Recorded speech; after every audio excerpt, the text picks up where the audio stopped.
The very old man's dark testament. On the day I began to write again, I felt the world shift beneath my feet, not just in the turning of old memories, but in something far darker, more relentless.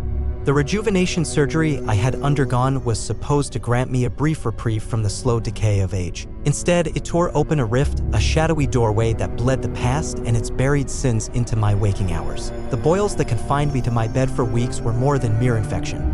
They were the mark of something alive beneath my skin, something ancient, patient, and hungry. At night, when the house fell silent, I could feel it whispering, a cold, clammy breath on my neck that no living soul could have given. My family became strangers. My wife's gentle eyes now flickered with silent terror. My daughter ceased visiting my room, retreating into shadows of her own. My son, once so strong and sure, kept his distance, whispering prayers that I could neither understand nor answer. I tried to tell them it was nothing, just the body's betrayal, but deep down, I knew I was not alone. Writing became both my refuge and my prison. The pages I filled were no longer mine. Each word summoned flickers of a world I had never known, a dark realm where memory and nightmare intertwined. Faces long dead and regrets long buried emerged between the lines, accusing, mocking, sometimes pleading. Olivai, the old man I once resented, stared back with hollow eyes, his smile a sharpened blade. I dreamed of soap, the business deal that had ruined me. The scent of that soap, once heavenly, had turned rancid and suffocating, like the stench of a tomb. The ghosts of my failures haunted every corner of my home, whispering of loss and shame in voices only I could hear. One stormy night, as thunder rattled the windows and shadows danced in the flickering candlelight, she appeared, a pale figure standing by my bedside. She was the embodiment of all my sorrows, the woman I loved and lost, her eyes empty but accusing. She reached for me with cold, trembling hands, and I realized the operation had not restored my youth, but opened the door to a darkness that waited patiently in the folds of time. The more I wrote, the stronger the presence grew.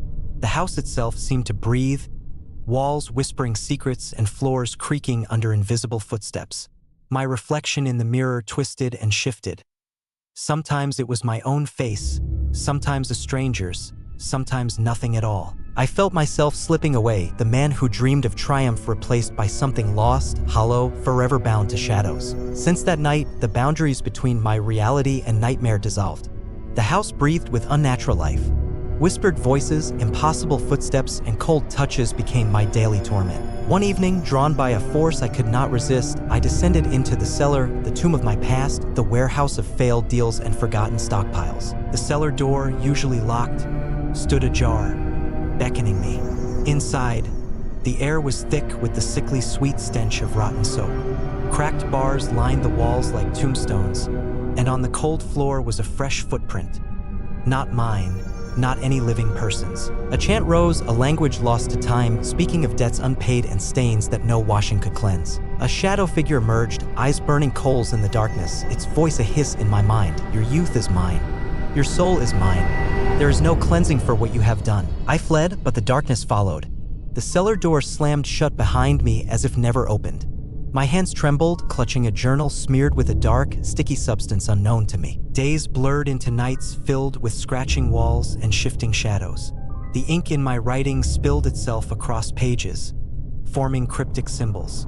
Distorted faces of my family emerged from the lines, warning, accusing. My wife pleaded with me to seek help, to abandon the cursed obsession with my past.